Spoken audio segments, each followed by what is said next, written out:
এদিকে মেঘকে ওয়াশরুমে না পেয়ে রোদ পুরো রেস্তোরাঁ হন্য হয়ে খুঁজল।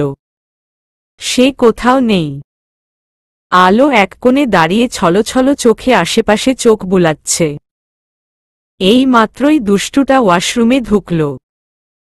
এইটুকুন সময়ের মধ্যে কোথায় গেল? ওর সঙ্গে খারাপ কিছু হলো না তো? আবার কোনো বিপদে পড়ল না তো? এসব ভেবে আলোর হাত পা রীতিমতো কাঁপছে। মেঘকে সেভাবে কেউ খেয়াল করেনি, তাই ওর কথা কেউ বলতে পারছে না। ওয়াশরুম, গাড়ি এবং পুরো রেস্তোরাঁর কোথাও সে নেই। রোদ দ্রুত পায়ে রেস্তোরাঁর বাইরে এসে ঘাড় ঘুরিয়ে ডানে বামে তাকাচ্ছে। সামনের রাস্তায় শা শা শব্দ করে দ্রুত বেগে গাড়ি চলছে। এবার চিন্তায় রোদের মাথাটা ভনভন করে ঘুরছে। আলো চোখ মুছে দৌড়ে বাইরে এসে দাঁড়াল। হঠাৎ ওর চোখ গেল অদূরে একটা ভাঙ্গা গাড়ির নিচে।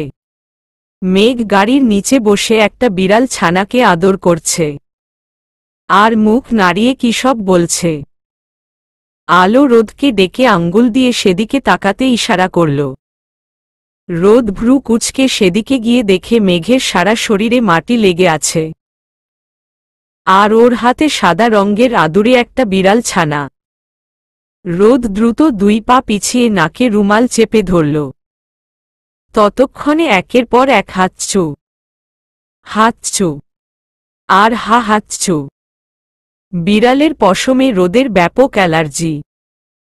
সে শত চেষ্টা করেও হাঁচি থামাতে পারে না, তাই বিড়ালের থেকে নিজেকে যথেষ্ট দূরে রাখে। রোদকে এভাবে হাঁচি দিতে দেখে মেঘ ভয়ার্ত চোখে তাকাল। ওর তো মনেই ছিল না দাভাইয়ের সমস্যার কথা। সে করুণ দৃষ্টিতে একবার বিড়াল ছানার দিকে তো একবার আলোর দিকে তাকাচ্ছে। অর্থাৎ আমাকে বাঁচাও বৌমনি। আলো কিছু একটা বলার আগে রোদ প্রচণ্ড রেগে হুঙ্কার দিয়ে বলল, এটা তাড়াতাড়ি সরাও মেঘ। আমি খুব রেগে যাচ্ছি। হাঁচু। না, আমি একে সঙ্গে নিয়ে যাব দাভাই। কখনো না। কথাটা বলে রোদ 2 পা এগোতেই মেঘ দৌড়ে গিয়ে আলোর পেছনে লুকাল। আলো পড়েছে মহাবিপদে। এখানে সে বা কি বলবে? এরা কেউই তো কম না। 2 ভাইয়ের কথার যুদ্ধ ইতিমধ্যেই শুরু হয়ে গেছে। রোদ আগের যুগের নতুন বরদের মতো নাকে রুমাল চেপে অগ্নি দৃষ্টিতে তাকিয়ে আছে। সে 1 পা এগোতেই মেঘর দিকে বিড়ালছানা ছুঁড়ে মারার অভিনয় করছে। রোদ তখন থেমে যাচ্ছে। পরপর হাঁচি দিতে দিতে ওর বেহাল দশা। চোখ দিয়ে ঝোড়ো ঝোড়ো করে পানি ঝরছে। রোদের করুণ অবস্থা দেখে আলো মেঘকে নিষেধ করছে, কিন্তু কে শুনে কার কথা? বিড়ালটা ওর বেশ পছন্দ হয়েছে। এটা সে নিবেই নিবে। মেঘ আর কোনো দিকে না তাকিয়ে বিড়াল নিয়ে গাড়িতে উঠে বসে পড়ল।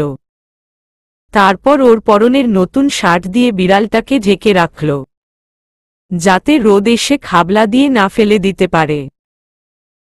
ওইদিকে ড্রাইভারও তাড়া দিচ্ছে যাওয়ার জন্য।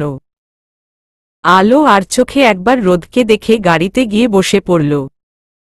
রোদ প্রচণ্ড বিরক্ত হয়ে মুখে রুমাল বেঁধে সেও গেল।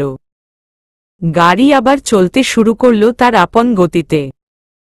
আলো হাত ধুয়ে মেঘকে খাইয়ে দিচ্ছে, আর মেঘ মাংসের হাড় নিয়ে বিড়ালকে খাওয়াচ্ছে। ছানাটাও বেশ সুন্দর কুটকুট করে হাড় চিবুচ্ছে। ওর খাওয়া দেখে মেঘের তো খুশির অন্ত নেই। আর রোদ সামনের সিটে বসে মুখে হাত দিয়ে হাঁচি দিচ্ছে। সে শুধু পারছে না মেঘসহ ওই বিড়ালটাকে তুলে আছাড় দিতে। রাস্তায় থেকে কুকুর ছানা, বিড়াল ছানা, ভেড়ার বাচ্চা তুলে আনা মেঘের একটা বদ অভ্যাস। গত মাসে ভেড়ার বাচ্চা নেওয়ার জন্য সে কি কান্না! রোদ কোনোমতে ওকে বুঝিয়ে শান্ত করেছিল। একবার প্রতিবেশীর খরগোশ এনে বাসায় লুকিয়ে রেখেছিল। পরে এই নিয়ে কম অশান্তি হয়নি। সে নাকি খরগোশটা প্রথমে কিনে নিতে চেয়েছিল, কিন্তু ওই প্রতিবেশী ওকে দেয়নি, বরং খুব বকেছিল।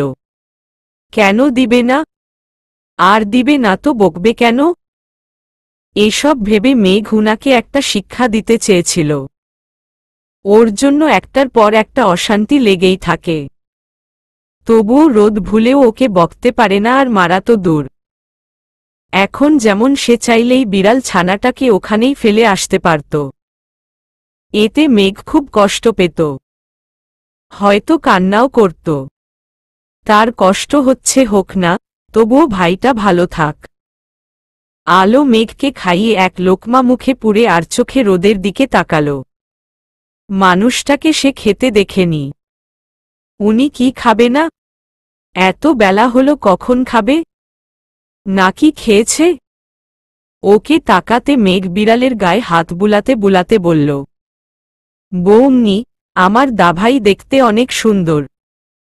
চুপি চুপি না, সুন্দরভাবে দেখো। মেঘের একটা শুনে রোদ একটা হাঁচি দিয়ে আলোর দিকে তাকাল। আলো ততক্ষণে লজ্জায় মাথা নিচু করে নিয়েছে। ইস, মানুষটা ওকে কি ভাবল? এই মেঘটাও না।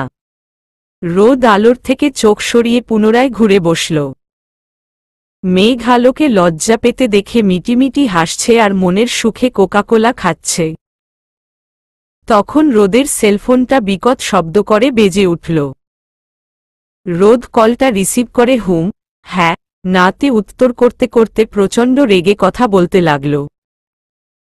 রাগে শুধু পারছে না অপর পাশের ব্যক্তিটাকে গিলে খেতে। আলো আর মেঘর রাগী কণ্ঠ শুনে নিজেদের আরও গুটিয়ে নিল। কেউ আর কথা বলার সাহস পাচ্ছে না। মেঘ ভয় পেলে ওর খাওয়া থামেনি, সে ইঁদুরের মতো কুটকুট করে চিপস খাচ্ছে। বিড়াল ছানাটাও ভয় একটু পিছিয়ে জড়সড় হয়ে বসল। আলো ঢোক গিলে ভয়ার্ত দৃষ্টি নিয়ে রোদের দিকে তাকিয়ে আছে। রোদ সর্বশেষ কথাটা বলল, 10 লাখ তো দূর, আমি ফিরে 10 টাকার হিসাবে গরমিল পেলে ওর খবর আছে।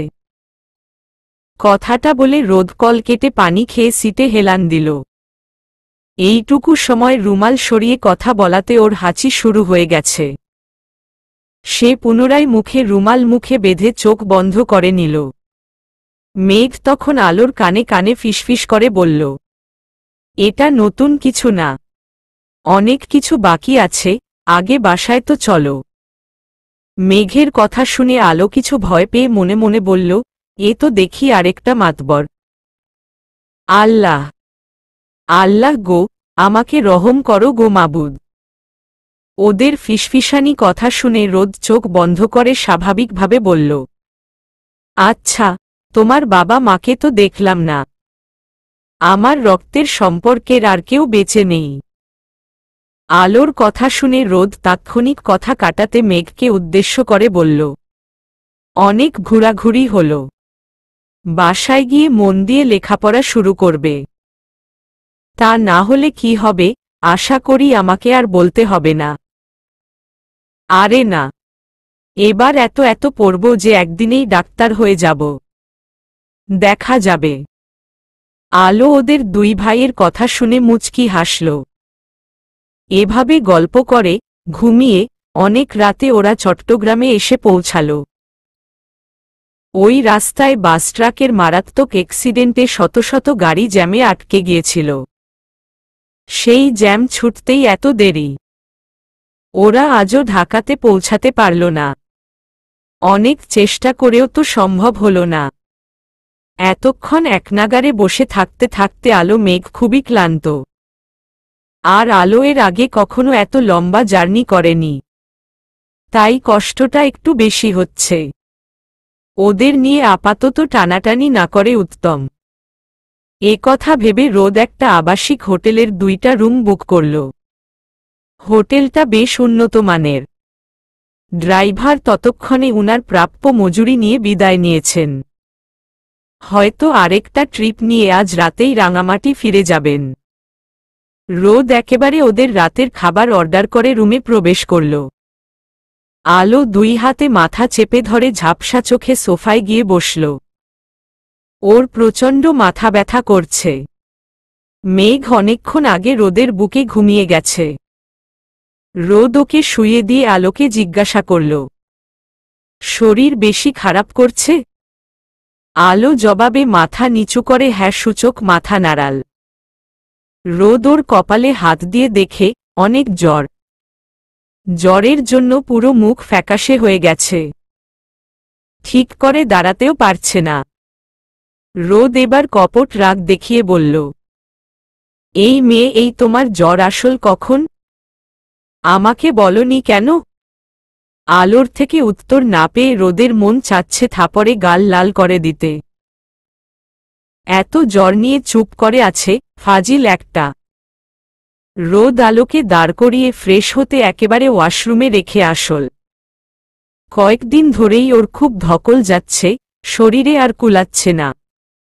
মূলত এজন্যই জ্বর এসেছে। রোদ ঘুমের ঘোরেই মেঘকে খাইয়ে আলোকেও খাওয়ালো। তারপর ট্রলি থেকে জ্বর আর মাথা ব্যথার ঔষধ এনে খাইয়ে আলোকে ঘুমাতে বলল। আলো ভদ্র মেয়ের মতো চোখ বন্ধ করল।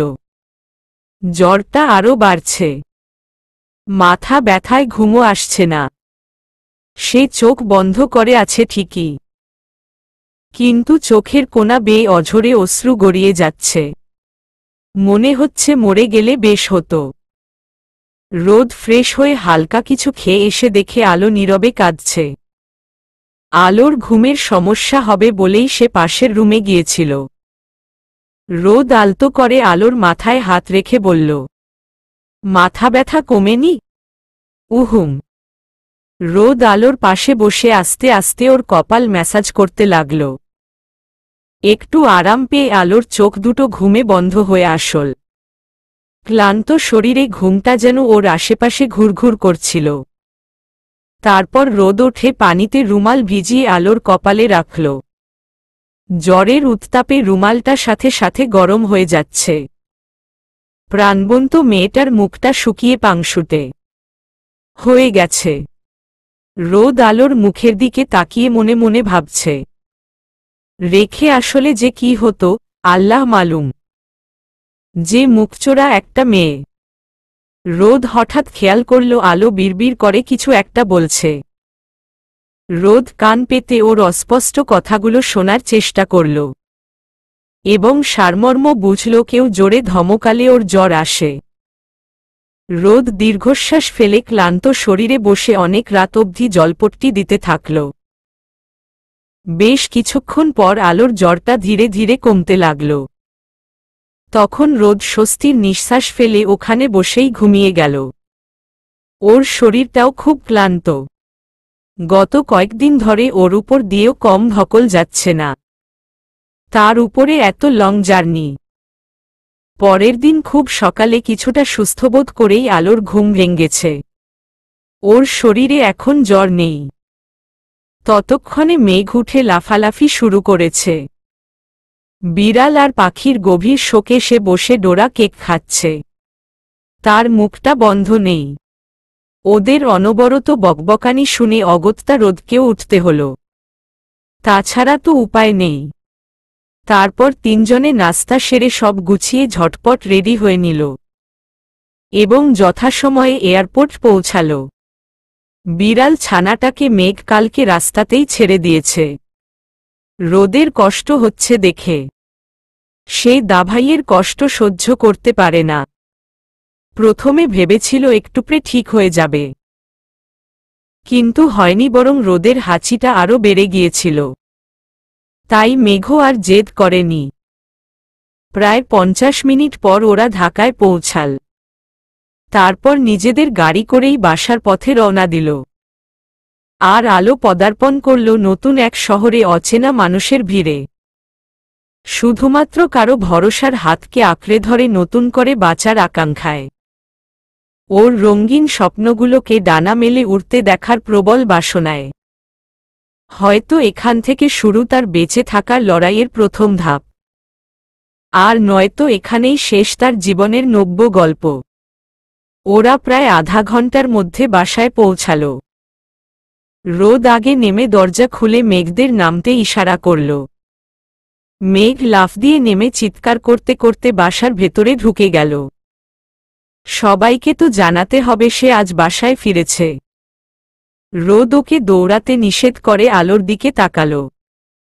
আলো দুরুদুরু বুকে ঢোক গিলে আস্তে ধীরে নামল। ভ্যাপসা গরমে এসি গাড়ি থেকে নেমে অবস্থা আরও খারাপ। মনে হচ্ছে পুরো শরীরে আগুন লেগে গেছে। বাতাসও নেই। গাছপালা গম্ভীর রূপ নিয়ে থম মেরে আছে। আবহাওয়াও যেন প্রচণ্ড রেগে তাপমাত্রা দ্বিগুণ হারে বাড়িয়ে দিচ্ছে। আজ কেন এত রাগ কে জানে। এখন বাজে 11:07। অথচ সূর্যের কড়া তাপ দেখে মনে হচ্ছে মধ্য দুপুর। আলো গাড়ি থেকে নেমে এক সাইডে সরে দাঁড়াল। ড্রাইভার ট্রলি বাসায় রেখে গাড়ি পার্ক করতে গেলেন। রোদ অদূরে দাঁড়িয়ে ফোনে কথা বলছে। ওর কথা শুনে স্পষ্ট জরুরি কিছু নিয়ে আলোচনা করছে। হয়তো অফিসের কোনো ব্যাপারে। একা একা বাসায় প্রবেশ করাটা আলোর কাছে বেশ দৃষ্টিকটু লাগছে। তাই সে দাঁড়িয়ে রোদের অপেক্ষা করছে। আর মেঘ তো একাই চলে গেছে। মূলত সে ওয়াশরুমে গেছে। যাওয়ার আগে আলোকে ইশারায় সেটাই বুঝিয়েছে। আলো ওখানে দাঁড়িয়ে আশেপাশে চোখ বুলাল। রোদরা যে এত উচ্চবিত্ত আলো ভাবেনি। তবে ওদের চালচলন ব্যবহারে বুঝেছিল ওরা বেশ ভদ্র এবং সচ্ছল পরিবারের ছেলে। তাই বলে এতটা আর না বোঝার মুখ্য কারণ ওদের মধ্যে অহংকারের লেশমাত্র পায়নি। উচ্চবিত্তদের মতো সামান্য ব্যাপারে নাক কুচকাতেও দেখেনি। বরং মিশুকভাবে দুজনের মধ্যেই বিদ্যমান। কিন্তু এখানে এসে পা রাখতে না রাখতেই ওর ভুলটা ভেঙে গেল। সেই সাথে আলো লজ্জায় আর মাথা তুলে তাকাতে পারল না। একরাশ আফসোস এসে ওকে আঁকড়ে ধরল। এত উচ্চবিত্ত পরিবারের ছেলেদের সে প্রথম দিন কলার মোচা আর ডিম দিয়ে খেতে দিয়েছিল। আর শুতে দিয়েছিল শক্ত কাঠের বিছানায়। অথচ তারা থাকে রাজপ্রসাদের মতো বাড়িতে আর হয়তো খাবার খায় বেশ উন্নত মানের। সম্ভবত চক্ষু লজ্জায় কিছু বলতে পারেনি। এসব ভেবে আলোর কেন জানি নিজেকে খুব ছোট মনে হলেও পরক্ষণে আবার ভাবল সে তার সামর্থ্য অনুযায়ী করেছে। ওর কষ্টের উপার্জন দিয়ে ওদের যথাসাধ্য আপ্যায়নের চেষ্টা করেছে। রোদ বা মেঘ তো ওকে ছোট করেনি, বরং ওদের সঙ্গে সহজে মিশে গেছে। এটা ভেবে তাৎক্ষণিক মিষ্টি হেসে আশপাশটা অবলোকন করল। রোদ্দের রাস্তায় পাশে সাদা রঙের দোতলা বাড়িটা বেশ আকর্ষণীয়। বিশেষ করে বাড়ির নকশাটা। রাজকীয় একটা ব্যাপার আছে। বাড়িতে ঢুকতেই পিচ্চালা রাস্তার একপাশে ফুলের বাগান। সেখানে নাম না জানা অসংখ্য ফুলের গাছ দেখা যাচ্ছে। বেশ কয়েক ধরনের ফুলও ফুটেছে। রাস্তার দুই ধারে চা পাতার মতো গাছগুলো ডিজাইন করে কাটা, অপর পাশে একটা সুইমিং পুল। নীল স্বচ্ছ পানি সেখানে টলমল করছে। বাগানের মাঝখানে সাদা রঙের একটা দোলনা এবং তার পাশেই পানির ফোয়ারা। ঝিরঝির করে মাছের মুখ দিয়ে পানি বের হচ্ছে। সেই পানি একটা বাচ্চা ছেলে হাত পেতে ধরছে। দেখতে অদ্ভুত সুন্দর দেখাচ্ছে। আলোকে দাঁড়িয়ে থাকতে দেখে রোদ দ্রুত কল কেটে ভেতরে প্রবেশ করল। ওর খেয়ালই নেই আলো এখনো দাঁড়িয়ে আছে। কথার তালে সব ভুলে গেছে। আলো বাড়ির ভেতরের সৌন্দর্য দেখে আরেক দফ অবাক হল। তবে সেটা প্রকাশ করল না। এভাবে তাকাতে দেখে যদি কেউ হাভাতে ভাবতে পারে সে গরিব, তবে হাভাতে তো নয়। তাই নিজেকে যথেষ্ট সামলে মেঘের পাশে বসল। মেঘ সোফাতে উপর হয়ে শুয়ে গেম খেলছে। রোদ অপর সোফায় বসে কাউকে পানি দিতে বলল। তাৎক্ষণিক একজন সুন্দরী মেয়ে এসে ওদের পানি দিয়ে গেল। আলোর ঠিক সামনে কাঠ আর ঝকঝকে মোটা কাচের তৈরি সেন্টার টেবিল। অনেক বড় ড্রয়িং রুমে বিভিন্ন আসবাবপত্র, নামি দামি শোপিস, এক সাইডে রাজকীয় সোফা, দেওয়ালে বিভিন্ন ধরনের পেইন্টিং, অপর দেওয়ালে বিশাল বড় একটা দেওয়াল ঘড়ি। ঘড়িটা তখনই টিকটিক ঢং ঢং শব্দ করে সঠিক সময় জানান দিল। আলো চমকে উঠে ধরফর করে উঠে বুকে থুথু দিল।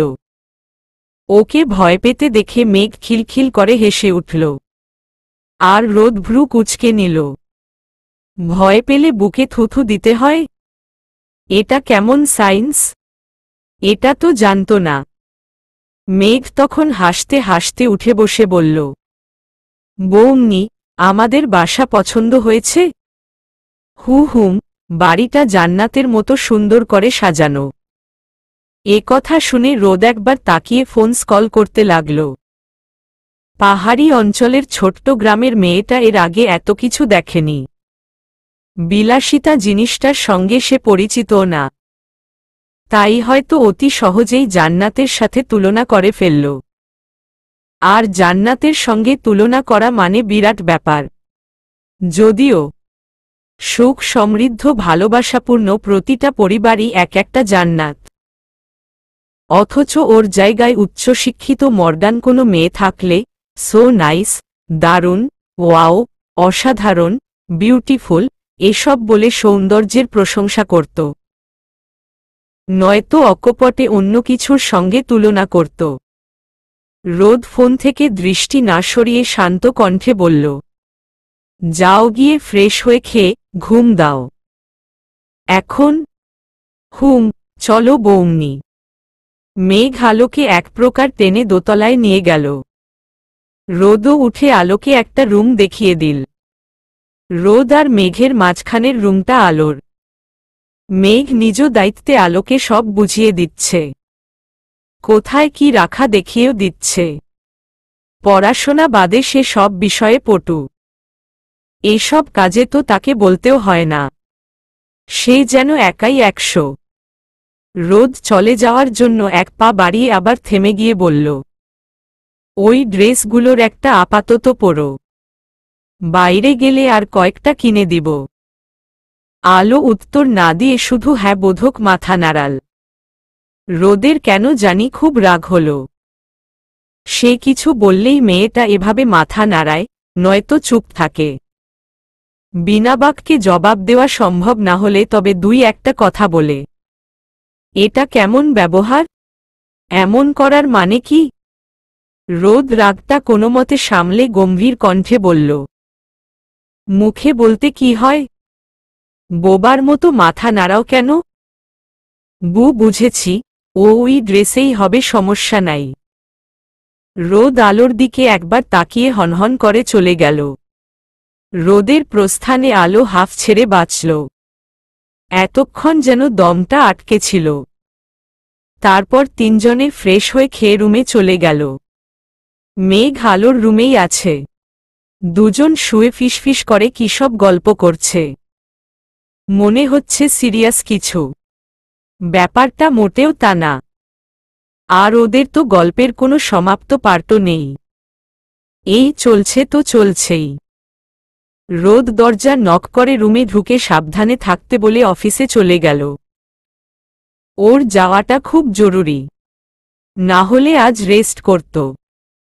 তাছাড়া বাসায় শেফ থেকে শুরু করে সব কাজের জন্য লোক নির্ধারণ করা আছে। তারাই সব কাজ সম্পূর্ণ করে সঠিক সময়ে ওদের খেতে ডাকবে। আজ প্রায় 3 দিন ধরে মাতবয়ের লোকেরা আলোকে খুঁজে বেড়াচ্ছে। ওকে না পেয়ে মাতবয়ের মস্তিষ্ক যেন বিগড়ে গেছে। মতি সেই রাগ তুলতে গত রাতে 2টো মেয়ে তুলে এনেছিল। তাদের অমানুষের মতো ধর্ষণ করে গাছের সঙ্গে ঝুলিয়েও রেখেছে। মেয়ে দুটোর আকুতি ওর কঠিন হৃদয় নাড়া দেয়নি। ওদের ছটফটানি আর চিৎকার এসে আরও উন্মাদ হয়ে গিয়েছিল। ওর পুরো শরীরে যেন কাম উত্তেজনা দ্বিগুণ বৃদ্ধি পাচ্ছিল। সে পৈশাচিক আনন্দে বিভোর ছিল। ছেলের দেখে মাতবড় রাগ কমাতে মেয়ে দুটোর শরীর খুবলে খেয়েছে। কার্য শেষে ওদের নিস্তেজ নগ্ন শরীরে লাথি দিতে উনি ভুলেননি। লাথি, গালাগালি এবং থুথু ছিটিয়ে স্থান ত্যাগ করেছেন। উনার আবার ননভার্জিন মেয়ে মোটেও পছন্দ না। ননভার্জিন মেয়ে উনার দুচোখের বিষ। উনি নিজে ননভার্জিন করলেও অসহ্য ব্যথাযুক্ত শরীরে লাথির আঘাতে মেয়ে দুটোর প্রাণ যায় যায় অবস্থা। নিভু নিভু চোখে তারা হয়তো আল্লাহকে বিচার জানাচ্ছিল। নীরবে অশ্রু ঝরিয়ে বাবা মা আর ছোট ভাইবোনদের মুখটা স্মরণ করছিল। মেয়ে হয়ে জন্মেছে বলে আফসোসে তপ্ত নিঃশ্বাস ছাড়ছিল। নীরবে নিজের জীবনকে বড্ড তুচ্ছ ভেবে ঘৃণা করছিল। অবশেষে অল্প বয়স, শারীরিক অত্যাচার এবং অতিরিক্ত রক্তক্ষরণে ওদের প্রাণপাখি উড়ে গেল। তারা মৃত লাশে পরিণত হল। চিরতরের জন্য নিঃশ্বাস আটকে গেল। এবং প্রাণ যাওয়া পরপরই তাদের চুলের মুঠি ধরে গাছের সঙ্গে ঝুলিয়ে দেওয়া হল। নগ্ন শরীরে লাশ হয়ে তারা ঝুলতে থাকল। নিষ্পাপ চোখ দুটো বন্ধ করে যেন ওরা নিশ্চিন্তে ঘুমাচ্ছে। নিষ্ঠুর এই পৃথিবী থেকে বিদায় নিয়ে ওরা মুক্তি পেল। ওদের একজনের বয়স 10 আর আরেকজনের 13। সদ্য বেড়ে ওঠা নিষ্পাপ দুটি ফুল আজ অমানুষদের কবলে পড়ে দুটো ফুলই অকালে ঝরে গেল। না দিল ওদের বাঁচতে আর না দিল শান্তিময় মৃত্যু। মাতবর মতিকে উনার রুমে ডেকে কিছুক্ষণ আলোচনা করলেন আর জানালেন গ্রামের মেয়ে আর না তুলতে। এই কয়েকদিনে বেশ কয়েকজনকে উনারা তুলে এনেছেন। এমন করলে গ্রামবাসী জেনে যাবে, ক্ষিপ্ত হয়ে বেঁকে বসবে। তখন ব্যাপারটা হাতের বাইরে চলে যাবে। এ কথা শুনে মতি বেশ বেজার হয়ে বলল, আব্বা, সলিল ঠান্ডা না হইলে আমাল ঘুম আছে না। এ কথা লাগতে আমি পালব না। আলে বাই গেলাম থেকি তুলি আনতে নিষেধ করলাম। তুই অন্য জায়গা থেকে আনবি। কোন জায়গা থেকে আব্বা? পাহালে কত সুন্দর সুন্দর বেদিলা ঘুরতে আছে, ওদেলি সুযোগ বুঝে তুলি আনবি। আল সহুলেল বেদিগো গোতর নরম হয়, দেখবি মজা বেছি পাইবি। এ কথা শুনে মতির চোখ দুটো চকচক করে উঠল। সে নারীর দেহের পাগল। নারীর দেহের কথা শুনলেই ওর পুরো শরীর শিরশির করে ওঠে। আর এই শিরশিরানি কমে কারো দেহকে খুবলে খেয়ে। মতি মাতবরকে আজ সন্ধ্যার পরপরই রেডি থাকতে বলল। আজকেই ওরা শহরের একটা না একটা ফুল তুলবে, সে যে করেই হোক। ওরা এবার শহরের ফুলের ঘ্রাণে উন্মাদ হবে। এসব বলে বাবা ছেলের মুখে বিশ্রী একটা হাসির রেখা ফুটে উঠল। আবার কোনো মায়ের বুক খালি হবে কে জানে। কার ভাগ্য কাকে এখানে টেনে আনবে তাও অজানা। শুধু জানা এইটুকু, কেউ নিঃশেষ হবে আর সেটা নির্মমভাবে। না পারবে কিছু বলতে, আর না পারবে নিজেকে বাঁচাতে। শুধু থাকবে আত্মচিৎকার, কষ্ট, ছটফটানি, অশ্রু, সতীচ্ছেদ, রক্ত, অতঃপর মৃত্যু। ব্যাস, এই খেলা এখানেই শেষ। গভীর পাহাড়ে লুকায়িত জঙ্গিদের একটা দল মাতবরদের থেকেও নিকৃষ্ট। যদিও এদের সঙ্গে ওদের কোনো মিল নেই, তবে দুটোই অমানুষ, বর্বর এবং নিকৃষ্ট জাতি। মাতবর সেই দলের অন্তর্ভুক্ত নয়, তবে উনি ওই জঙ্গিদের ভয় পান। এর যথাযথ কারণও আছে বটে। সেই জঙ্গিরা গত সপ্তাহে ঘুরতে আসা 3 বন্ধুকে অপহরণ করেছিল এবং 3 জনেরই করুণ অবস্থা করে 2 দিন পর বলি দিয়েছে। ছেলেগুলোর টাটকা রক্তে তাদের উপাসকের আরাধনা করেছে। জঙ্গি মেয়েরা টানা 2 দিন ধরে তাদের ফায়দা উঠিয়েছে। টগবগে যুবক পেয়ে ওরা হাত ছাড়া করেনি। ছেলেগুলো এক পর্যায়ে অবচেতন হলে তাদের শরীরে আগুনের ছ্যাঁকা দিয়ে জ্ঞান ফিরিয়েছে। শুকুরের কলিজা দিয়ে তৈরি জিনিসটা ওদের জোরপূর্বক খাইয়েছে। ছেলেগুলো আর সহ্য করতে না পেরে কাঁদলে জঙ্গি মেয়েরা খিলখিল করে হেসে উঠেছে। তাদের কাছে ব্যাপারটা খুব মজার ছিল। তারপর ছেলেগুলোকে আধমরা হয়ে বলি হতে হল। একদিকে মতি আর মাতবের কাছে নারীর দেহ অতি তুচ্ছ, আর অন্যদিকে লাজলজ্জা ভুলে জঙ্গি মেয়েরা পুরুষের শরীরের পাগল। জঙ্গি গোষ্ঠীর পুরুষরাও কিছু বলে না। এটা তাদের কাছে স্বাভাবিক ব্যাপার। বরং তারা আরও উল্লাসে মেতে ওঠে। পাপ করতে করতে এদের মন থেকে বিবেক, অনুশোচনা, অপরাধবোধ একেবারেই মুছে গেছে। আর ভদ্র সমাজের ছেলেমেয়েগুলোও পৃথিবীর মণিমুগ্ধকর সৌন্দর্যে ডুবতে এখানে আসে। ধরাকে সরা জ্ঞান ভেবে মর্জি মতো চলাফেরা করে। তারপর নিজেদের অসাবধানতায় এদের হাতে পড়ে মৃত্যুর কোলে ঢলে পড়ে। ফলশ্রুতিতে ভয়ঙ্কর এক পরিস্থিতির শিকার হয়। তাছাড়া প্রতিটা জায়গা অর্থাৎ গ্রাম, শহর অথবা পাহাড়ি দুর্গম অঞ্চলের সবখানে ভালো মন্দের এক একটা ঘটনা লুকায়িত থাকে। আশ্চর্যজনকভাবে এই ব্যাপারে ভালোটা সবসময় প্রকাশিত হয় বিধায় সবাই জানে, আর খারাপটা অপ্রকাশিত থেকে যায়। আর প্রকাশিত হবে কিভাবে? এখানে media, TV, social site, live তো দূর, নেটওয়ার্ক অবধি নেই।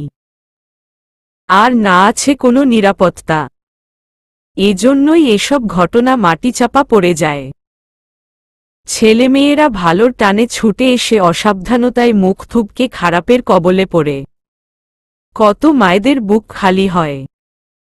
যার মুখ্য উদাহরণ রোদ, মেঘ আর ওই তিনটে ছেলে। হাসি কান্না আর সুখ দুঃখের সমীকরণে আমাদের ছোট্ট জীবন। কখন কোথায় গিয়ে জীবন থমকে যায় কেউ বলতে পারে না। এটাও বাস্তবিক দিক। আর ভাগ্যের খেলা, এটার রীতিনীতি কোনো নিয়মকানুন বলে কিছু নেই, অদৃশ্যভাবে এটা চলতেই থাকে। না কেউ দেখতে পারে আর না কেউ আটকাতে পারে। তবুও মানবজাতি ভাগ্যে বিশ্বাসী। সেই ভাগ্যের পরিণতি হোক প্রাপ্তির বা অপ্রাপ্তির। যেমন ভাগ্যে না থাকলে আলোর আজ সব হারিয়ে এখানে আসত না। আপনজনকে হারিয়ে অচেনা কাউকে ভরসা করত না। সেও তো এমনটা চায়নি। তবুও তো হল। ওর এই ভাগ্য ওকে এখানে এনেছে। এসব ভেবে আলো নীরবে অশ্রু বিসর্জন দিল। ঘুমন্ত মেঘ কোলবালিশ জড়িয়ে বেঘোরে ঘুমাচ্ছে। বাচ্চাটা সত্যি খুব মায়াবী। খুব অল্প সময়ে আলোর মনে জায়গা করে নিয়েছে। মেঘের প্রতি আলোরও গভীর একটা টান অনুভব হয়। মনে হয় ওর খুব খুব আপন কেউ। রিসোর্টে মেঘের বলা কথাগুলো আলোর কানে এখনো বাজে। এইটুকুন বাচ্চা অথচ কতটা বুঝদার। এই বয়সেই বাবা মাকে হারিয়ে কত কষ্ট বুকে চেপে রাখে। দাভাই কষ্ট পাবে দেখে বলেও না। অকারণে বাবা মায়ের জন্য জেদও করে না। আর ওই মানুষটার কলিজা তো এই দুষ্টুটা। উনিও মনে হয় মেঘের জন্য বাঁচার শক্তিটুকু অর্জন করেছেন। পাহাড়ে মেঘেকে না পেয়ে রোদের করুণ অবস্থা সে সচক্ষে দেখেছে। রোদের সেই ব্যাকুলতা দেখে ওরও মন কেঁদে উঠেছিল। ওদের ভালোবাসা দেখে সত্যিই চোখ জুড়িয়ে যায়। আলো আনমনে এসব ভেবে মেঘের কপালে একটা আদর দিয়ে ঘুমের দেশে পাড়ি দিল। এই ঘুমটা ওর বড্ড দরকার। না হলে কত শত চিন্তারা এসে ওকে একদণ্ডও শান্তি দিবে না। রোদ অফিসে পৌঁছে ম্যানেজারের থেকে সব সমস্যার কথা শুনল। 10 লাখ টাকার হিসাবে গরমিল দেখা দিয়েছে। এত টাকার হিসাব কিছুতেই মেলানো যাচ্ছে না। অথচ রোদও এই টাকা তোলেনি। তাহলে রোদ একে একে ফাইল চেক করে আকাশকে ডেকে পাঠাল। সেই টাকার ব্যাপারটা দেখাশোনা করে। আকাশ জানালো সে 2 ঘন্টা পর সব হিসাব মিলিয়ে আসছে। রোদ ম্যানেজারকে যেতে বলে গত কয়েকদিন কিছু কাজের ফাইলগুলো দেখতে লাগল। রোহান সিটি বাজাতে বাজাতে রোদের বাসায় প্রবেশ করল। ড্রয়িং রুমে কেউ নেই। রোহানকে দেখে একজন সার্ভেন্ট এসে কুশল বিনিময় করল। রোহান হাসি মুখে উত্তর দিয়ে মেঘের খোঁজে রুমের দিকে পা বাড়াল এবং বলল সে আজ দুপুরে এখানে খাবে। মেঘকে চমকে দেওয়ার জন্য রোহান শব্দহীন পায়ে মেঘের রুমে প্রবেশ করল। মেঘ নেই। কোথায় গেল? মেঘ রোদের রুমে ভেবে সে যাওয়ার সময় মাঝখানের রুমে উকি দিল। সে মূলত ফ্যানের শব্দ পেয়ে উকি দিয়েছে। এই বাসায় মেয়ে কেমনে সম্ভব? তাও আবার মেঘকে জড়িয়ে ধরে ঘুমাচ্ছে। মেঘ তো সহজে যার তার কাছে যায় না, তাহলে কে এই যুবতী? রোহান বেশ অবাক হল। মেয়েটা পাশ ফিরে ঘুমানোর জন্য রোহান তার মুখটা দেখতেও পেল না। চুলের জন্য মুখটা আড়াল হয়ে আছে, সে আর দেখার চেষ্টা করল না। মেঘকে ঘুমাতে দেখে রোহান ড্রয়িং রুমে বসে সার্ভেন্টকে ডেকে বলল, রোদ কই? ওই মেয়েটা কে? মেহবুব স্যার অফিসে গেছে। আর মেয়েটাকে আমি চিনি না। তবে স্যার বলেছে মেয়েটা এখন থেকে এখানে থাকবে। ওই মেয়েটার নাম আলো। সার্ভেন্ট এতটুকু বলে রোহানকে কফি দিয়ে স্থান ত্যাগ করল। রোহান কফির মগে চুমুক দিয়ে মৃদু হেসে মনে মনে বলল, তা এই কন্যা দিনের আলো নাকি সূর্যের আলো? ব্যাপারটা খুঁচিয়ে দেখতে হচ্ছে তো। তখন একটা মেয়ে হাইহিলের কটকট শব্দ তুলে ড্রয়িং রুমের সোফায় এসে বসল। রোহান মেয়েটিকে দেখে বিরক্ত হয়ে বলল, তুই এখানে কেন? রিমি নামের মেয়েটা উত্তর দিল, রোদ আসতে বলল। কেন আসতে পারি না? একদম কথা প্যাচাবি না ডাইনি। ওদের কথার মাঝে আকাশ এসে সোফায় বসে শরীর এলিয়ে দিল। মনে হচ্ছে সে প্রচণ্ড ক্লান্ত। রিমি মৃদু হেসে আকাশের চুলগুলো আরো এলোমেলো করে দিল। রিমির কাজই ওর চুল এলোমেলো করে দেওয়া। না হলে মেয়েটা মনে হয় শান্তি পায় না। যে করেই হোক আকাশে চুল এলোমেলো করবেই। রোহান চুপ করে একমনে ফোনে চ্যাট করছে। সে ভালো মতো জানে এরপরের কাহিনী কি হবে। আকাশ প্রশান্তিতে চোখ বন্ধ করে রিমির স্পর্শ অনুভব করছে। হঠাৎ সজোরে চুলে টান পড়াতে আকাশ ধরফর করে উঠে দাঁড়াল। রিমিকে দাঁত বের করে হাসতে দেখে আকাশও রিমির চুল ধরে টানাটানি শুরু করে দিল। ব্যাস, যুদ্ধ শুরু হয়ে গেল। এটা রোহানদের মুখস্থ হয়ে গেছে। তাই সে বিরক্ত হয়ে ফোন কলে মনোযোগ দিল। রিমি আকাশের চুল ছেড়ে তেড়ে গিয়ে রোহানের চুল ধরল। সে কোনো বিরক্ত হবে? রোহান গালি দিয়ে রিমিকে চুল ছাড়তে বলছে, কিন্তু কে শুনে কার কথা? রিমির এক হাতের মুঠোয় রোহানের চুল আর অন্য হাতে আকাশের। ওরা সমানে চিৎকার করছে। তিনজনের চিৎকারে আলোদের ঘুম ভেঙে দুজনেই দৌড়ে সিঁড়ির কাছে আসল। একে অপরের দিকে একবার তাকিয়ে দুজনে ওদের মারামারি দেখছে। রোদ বাসায় ফিরে ওদের মারামারি দেখে বিরক্ত হয়ে বলল, এসেই শুরু করে দিয়েছিস? আকাশ ফাইল এনেছিস? হুম। আকাশ চুল ঠিক করে ফাইলটা রোদের দিকে এগিয়ে দিল। এবার হিসাব বরাবর। কালকে গিয়ে রোদ নিজে এর সমাধান করবে। এসব বিষয়ে আলোচনা করে রোদ রিমিকে বলল, ফ্রি আছিস কখন? কিছু কেনাকাটার দরকার ছিল। তুই আমার সঙ্গে? তাও শপিং? রিমির রিয়াকশন দেখে আকাশ আর রোহান শব্দ করে হেসে উঠল।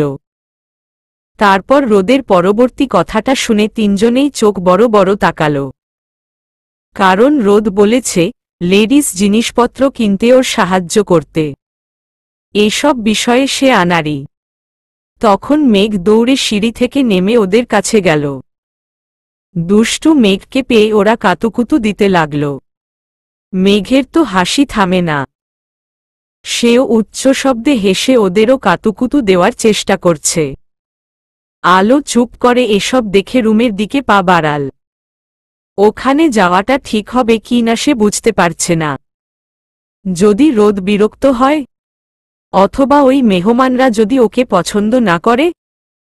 মূলত এসব ভেবেই সে রুমে যাচ্ছিল। হঠাৎ রোদ আলোকে যেতে দেখে ডেকে নিচে আসতে বলল। ততক্ষণে সবার নজর আলোর উপর। আলো মৃদু পায়ে ওদের সামনে গিয়ে সালাম দিল। রোহানরা একে অন্যের দিকে মুখ চাওয়াচাওয়ি করে সালামের উত্তর নিল। ওদের এভাবে তাকাতে দেখে আলো একরাশ অস্বস্তি নিয়ে দাঁড়িয়ে আছে। মেঘ আলোকে পাশে রিমিকে দেখিয়ে বলল, বৌমনি, এটা কটকটি, রিমি। পাশের জন হচ্ছে আকাশ, সোনাপতি বিটকেল আর উইটা মিস্টার চিঙ্গাম। এত সুন্দর মানুষগুলোর নাম শুনে আলো বেশ অবাক হল। শহরের মানুষ এমন নাম হতেই পারে ভেবে সে চুপ থাকল। শহরের মানে বলে কথা। রোদ খেয়াল করল রোহান, রিমি আর আকাশ ওর দিকে জিজ্ঞাসু দৃষ্টিতে তাকিয়ে আছে, কিছু জানার প্রবল ইচ্ছায়। বিশেষ করে মেঘের মুখে বৌনি ডাক শুনে ওদের হার্ট অ্যাটাক করার উপক্রম। রোদ ব্যাপারটা বুঝে আলোকে ওদের সঙ্গে পরিচয় করিয়ে দিল। আলো জানল এরা তিনজনে রোদের সবচেয়ে কাছের বন্ধু। আকাশ রোদের অফিসে চাকরি করে, রোহান একজন সাংবাদিক আর রিমি ফ্যাশন ডিজাইনার। রোদ আলোর দিকে একবার তাকিয়ে অল্প কথায় ওর এখানে আসার কারণটা জানালো। সব শুনে ওরা কেউ আলোকে সান্ত্বনার বাণী দিল না দেখে আলোর ভালো লাগল। রিমি আলোর থুতনি ধরে মুচকি হেসে বলল, দোয়া রইল তুমি অনেক বড় হও। আর হ্যাঁ, আমরা কিন্তু খুব কথা বলি, তাই মেপে গুণে কথা বলতে পারব না। এখন তুমি পরিবারের একজন, আর এই পরিবারটা আমাদের কাছে কি কয়েকদিনেই বুঝে যাবে। জি। তখন মেঘভ্রু কচকে রিমির কথার প্রতিবাদ করে বলল, এই কটকটি, আমার বৌনি আরো বড় হবে কেন? এখনই তো মেলা বড় আছে, তুমি দেখি কানাও আছো। মেঘের একথা শুনে সবাই শব্দ করে হেসে উঠল। তারপর আড্ডা শেষ করে সবাই দুপুরে একসঙ্গে খেতে বসল। আলো মেঘকে খাইয়ে দিচ্ছে আর ওদের ঝগড়া দেখছে। এরা সবাই খুব মিশুক। ওদের কাণ্ড দেখে না হেসে পারছে না। ওর মনটা এখন বেশ ভালো হয়ে গেছে। বিষণ্ণতা দূর করতে বন্ধুদেরও প্রয়োজন আছে, সে আজ খুব করে অনুভব করছে। আকাশ আর রোহান রিমিকে কথার খোঁচা মেরে রাগিয়ে দিচ্ছে। মেঘ ওদের সঙ্গে তাল মিলাচ্ছে আর রিমি রাগে ফোঁসফাঁস করছে। তবে রোদের মধ্যে কোনো পরিবর্তন নেই। সে পূর্বের মতোই প্রয়োজন ছাড়া কথা বলছে না। দুপুরে খেয়ে রেস্ট নিয়ে ওরা সন্ধ্যার পূর্বে যাওয়ার জন্য উঠে দাঁড়াল। রিমি রোদকে বলল কালকে শপিংয়ে যাবে। কালকে সকালে সে কিছু ফ্রি আছে। তিনজনে হাসি মুখে আলোর থেকে বিদায় নিল। আলোও তাদের আবার আসতে বলে সাবধানে যেতে বলল। তখন রোহান দাঁড়িয়ে গিয়ে মুচকি হেসে আলোকে বলল, তোমার একটা নাম দিলে তুমি রাগ করবা? আলো না বোধক মাথা নাড়াতে গিয়ে হঠাৎ করে রোদের দিকে চোখ পড়ল। এই মেয়ে আসলেই অদ্ভুত। কথা বললে মনে হয় ওর খুব কষ্ট হয়। যে যাই বলুক, নাড়া সে নাড়াবেই। রোদকে তাকাতে দেখে আলো মাথা নাড়ানো থামিয়ে মুখে উত্তর দিল, জি না। রোহান আলোর উত্তর শুনে বলল, আজকে থেকে তোমাকে আমি পাহাড়ি ফুল বলে ডাকব। আচ্ছা, পছন্দ হয়েছে? জি। রিমিরা হাসি মুখে বিদায় নিয়ে চলে গেল। তারপর মেঘ খুব বায়না ধরল সে নুডলস খাবে। মূলত এটা ওর দেরিতে পড়তে বসার বাহানা। এদিকে দেরি করে পড়তে বসলে একটু পরে ঘুমের বাহানা দেখিয়ে পার পেয়ে যাবে। কিন্তু সার্ভেন্ট 5 মিনিটের মধ্যে নুডলস রান্না করে দিল। একটু সময় নিয়ে করবে তা না। মেঘ বিড়বিড় করে সার্ভেন্ট বকে চুপ করে খেতে বসল। রোদ ফোনে কথা বলতে বলতে এসে সামনের সোফায় বসল। মেঘ ততক্ষণে খাওয়া শুরু করছে। যত ধীরে গতিতে খাওয়া যায় সে খাচ্ছে। যেভাবেই হোক এই সময়টুকু পার করতেই হবে, না হলে দাভাই ওকে পড়াতে বসাবে। আর পড়তে বসলে ওর পেটের ভেতর মোচড় দেয়, মাথা ঘুরে, বমি পায়, ওয়াশরুমেও যেতে হয়, সাথে বুকের মধ্যে ধরাস ধরাসও করে। তাই পড়া থেকে বাঁচার জন্য এই তার মোক্ষম একটা পরিকল্পনা। এদিকে আলো মাথা নিচু করে হাত গুটিয়ে বসে আছে। সে বুঝতে অক্ষম, কাঁটা চামচ দিয়ে কিভাবে নুডলস খাবে। সে তো এই কাজে অভিজ্ঞ নয়। তবে পারে না, শিখতে তো লজ্জা নেই। এটা ভেবে আলো সাহস করে হাতে চামচ তুলে নিল এবং বার দুয়েক চেষ্টা করে ব্যর্থ হল। পারছে না দেখে আলো চামচ রেখে লজ্জায় মাথা নিচু করে নিল। রোদ এতক্ষণ আলোর চেষ্টা দেখে উঠে আলোর পাশে বসল। আলো অস্বস্তি নিয়ে আর চোখে রোদের দিকে তাকাতে গিয়ে ধরা খেল। রোদ সুন্দরভাবে কয়েকবার আলোকে দেখিয়ে দিল আর বলল আলোকে একা একা চেষ্টা করতে। এবার সে পারবে। আলো চামচ নিয়ে নুডলস তুললেও মুখ অবধি নিতে পারল না। তার আগেই চামচের নুডলসটুকু কামিজের উপর পড়ল। রোদ আলোর হাতের উপর হাত রেখে নুডলস তুলে আলোর মুখের সামনে ধরল। খাবে না বললে ব্যাপারটা দৃষ্টিকটু লাগত। তাই আলো রোদের দিকে একবার তাকিয়ে নুডলসটুকু মুখে নিল। ওর পাশের দুষ্টুটা যে মাথা নিচু করে মিটিমিটি হাসছে, এ কথা সে খুব ভালো করেই জানে। তবে আলো পারছে না দেখে মেঘ হাসছে না, রোদ আলোকে তুলে খাইয়ে দিচ্ছে দেখে হাসছে। রোদ মেঘকে হাসতে দেখে ধমক দিয়ে বলল, তাড়াতাড়ি খেয়ে পড়তে বসবে। আমি তোমার সব পড়া চেক করব। আচ্ছা। মেঘ ধীরে সুস্থে খেয়ে হেলেদুলে ওর রুমে গিয়ে পড়তে বসল। আর যাওয়ার আগে আলোকে তাড়াতাড়ি রুমে যেতে ইশারা করল। আলো গেলে সে পড়া বাদ দিয়ে গল্প করতে পারবে। আহা, তখন এমনি এমনি পড়ার সময়টুকুও চলে যাবে। আর আলোও যেন রোদের সামনের থেকে পালাতে পারলে জানে বাঁচে। সে এই অবধি রোদকে ভুলেও হাসতে দেখেছে বলে মনে হচ্ছে না। সব সময় গম্ভীর ভাব। রোদ স্বাভাবিকভাবে কথা বললে ওর গলা শুকিয়ে যায়।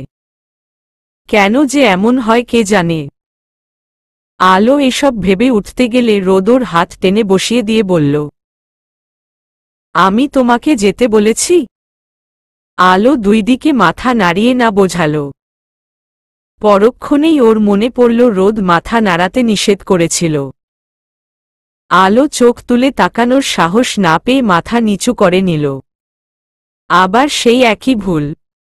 এখন এই মানুষটা আত্মা কাঁপানো ধমক না দিলেই হয়। কিন্তু রোদ তেমন কিছু না করে শান্ত কণ্ঠে বলল, তোমার সাথে আমার কিছু কথা আছে। বসো, আর আমি যা জানতে চাচ্ছি ওর দাও। জি। আলো নিজেকে যথেষ্ট স্বাভাবিক রাখার চেষ্টা করল। রোদ মনে হয় খুব জরুরি কিছু বললে, এজন্য হয়তো ওকে বসতে বলল। কিন্তু কি বলবে, এটা ভেবে ওর গলা শুকিয়ে মরুভূমিতে পরিণত হয়েছে। পানির অপর নাম জীবন সে উপলব্ধিও করতে পারছে। রোদ আলোর দিকে পানি এগিয়ে দিয়ে খেতে ইশারা করল। আলো পানি খেয়ে রোদের দিকে তাকিয়ে মৃদু স্বরে বলল, বলুন, কি বলবেন? তুমি কোনো ক্লাস অবধি লেখাপড়া করছ? আর এখন কি করবে কিছু ভেবেছ? রোদের করা পরের প্রশ্নের উত্তরটা আলোরও অজানা। যার মাথা গোছার ঠাঁই নেই, সে আর জীবন নিয়ে নিয়ে ভাববে। আত্মবিশ্বাস, জোর, চিন্তা, পরিকল্পনা শক্তিটুকু সে হারিয়ে ফেলেছে। নিঃসঙ্গতায় ওকে জীবনের সঠিক সূত্র ভুলতে বাধ্য করেছে। এখন তো শুধু দেখার অপেক্ষা জীবন ওকে নিয়ে আবার কোনো খেলায় মেতে ওঠে। আদৌ কি সে এই অচেনা শহরে টিকবে পারবে? রোদকে তাকাতে দেখে আলো মলিন হেসে উত্তর দিল, আমি মাধ্যমিক পরীক্ষা দিয়েছি। দাদিমার উদ্যোগে এতটুকু হয়েছে। যাদের তাতে কাপড় বুনে বিক্রি করলে খাবার জুটত, তাদের কাছে পড়াশোনাটা বিলাসিতা। ক্ষুধার জ্বালা মিটাতে আগে কর্ম করতে হয়। আর কর্ম করতে গেলে পড়াশোনাতে সময় দেওয়া সম্ভব হয় না। তাই যে কোনো একটা বেছে নিতে হয়, পড়াশোনা অথবা কর্ম। আমিও সবার মতো তাই করেছি। পাহাড়ি এলাকার খুব সাধারণ ঘরের মেয়ে আমি।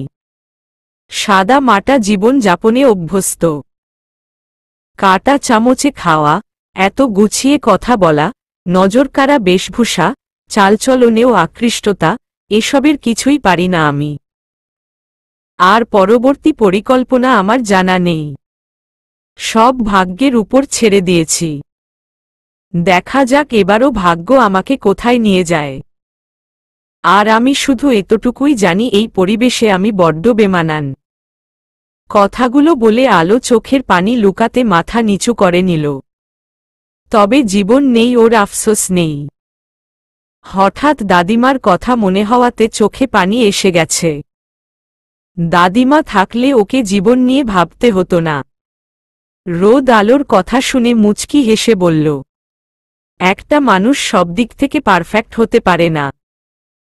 তুমি পারো না, নিজ উদ্যোগে শিখে নাও। শিখতে লজ্জা কিসের? তবুও লজ্জার জন্য সবার থেকে পিছিয়ে পড়ো না। বর্তমানে তোমার অভিভাবক আমি। সেটা তুমি চাইলেও না চাইলেও। মূলত দায়িত্ব নিতে ইচ্ছুক বলেই তোমাকে সঙ্গে এনেছি। এনে যে তোমাকে হাত গুটিয়ে বসে থাকতে দিব, তাও কিন্তু নয়। এখন আমি চাচ্ছি তুমি পড়াশোনা শুরু করো। একটা লক্ষ্য স্থির করো। হাত গুটিয়ে বসে থাকলে জীবন তোমাকে কিচ্ছু দিবে না। তাই বলছি, মনের জোরে কিছু একটা করে দেখাও। আর কাটা চামচে খেতে পারলেই কি সভ্য হয়? উহুম, মোটেও না। এটা অযৌক্তিক কথা।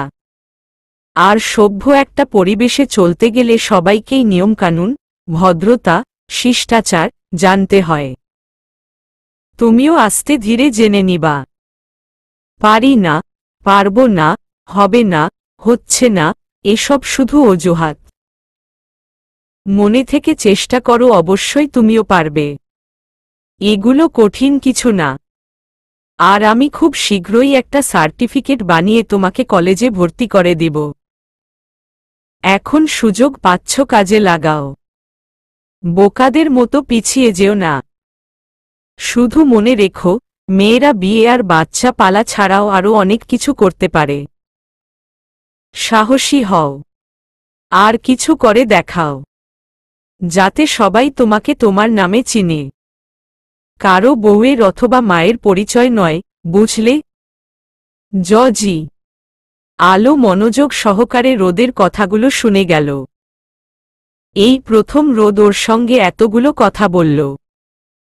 তবে কথাগুলোর মর্ম সে অবশ্যই দিবে। রোদের ফোনে কল আসাতে রোদ উঠে চলে গেল। মূলত জরুরি কল দেখে উঠতে হল। আর আলো ছলছল চোখে রোদের যাওয়ার দিকে তাকিয়ে রইল। এই ঋণ সে কিভাবে শোধ করবে? আদৌ কি শোধ করা যাবে? আগে কোনটা শোধ করবে? অসহায় একটা মেয়েকে বাঁচানো, তার দায়িত্ব নেওয়া, নিরাপদ আশ্রয়, ভরসার হাত বাড়িয়ে দেওয়া, নতুন স্বপ্ন বুনতে সাহায্য করা, নাকি বাঁচার জন্য অনুপ্রেরণা দেওয়া, কোনটা? এসব ঋণের মূল্য না সে দিতে পারবে। আর না সেই ঋণ শোধের সামর্থ্য ওর আছে। এসব ভেবে আলো দুই হাতে মুখ ডেকে নীরবে অশ্রু ঝরাতে লাগল। হঠাৎ মেঘের চিৎকারে আলোর ভাবনার ছেদ ঘটল। থামাথামির নাম নেই, সে বৌমনি বৌমনি করে ডেকেই যাচ্ছে। আলো চোখ মুছে চেঁচিয়ে বলল, আসছি। দাভাইকে বলো পরে প্রেম করবা। আর এখন তাড়াতাড়ি এসো, নয়তো আমি কিন্তু রেগে যাচ্ছি। এ কথা শুনে আলো এক প্রকার দৌড়েই মেঘের রুমের দিকে গেল। আর রোদ ফোনে কথা বলে কল কেটে বাগানের দিকে পা বাড়াল। মেঘটাও না কখন যে কি বলে, কথাবার্তার ঠিক নেই। ওর লাগামহীন কথাবার্তার জন্য রোদ যে ঠিক কতবার লজ্জায় পড়েছে, তার হিসাব নেই। নিষেধ করলে তো দুষ্টুটা ওকেই উল্টো যুক্তি দেখায়। তারপর যথাসময়ে ওরা খেয়ে যে যার রুমে চলে গেল। মেঘ আলোর কাছে শুয়েই গল্প করতে করতে ঘুমিয়ে গেল। নিকষ কালো পুরো রাতকে বিদায় দিয়ে নতুন দিনের সূচনা হল। কালকে মাঝরাতে মতি আহত হয়ে বাড়িতে ফিরেছে। শিকারী হয়ে গিয়ে নিজেই কারো হাতে শিকার হতে যাচ্ছিল। কোনোমতে জান নিয়ে ফিরে এসেছে। এই নিয়েই চেঁচামেচি করে পুরো বাড়ি মাথায় তুলেছে। শুয়ে থেকেই কাকে যেন বিশ্রী ভাষায় গালাগালি করছে। হাকিম রাতে এসে চিকিৎসা করে গেছেন।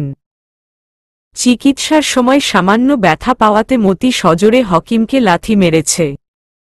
চেয়ার উল্টো পড়ে হাকিম প্রচণ্ড ব্যথা পেলেও কিছু বলতে পারেনি।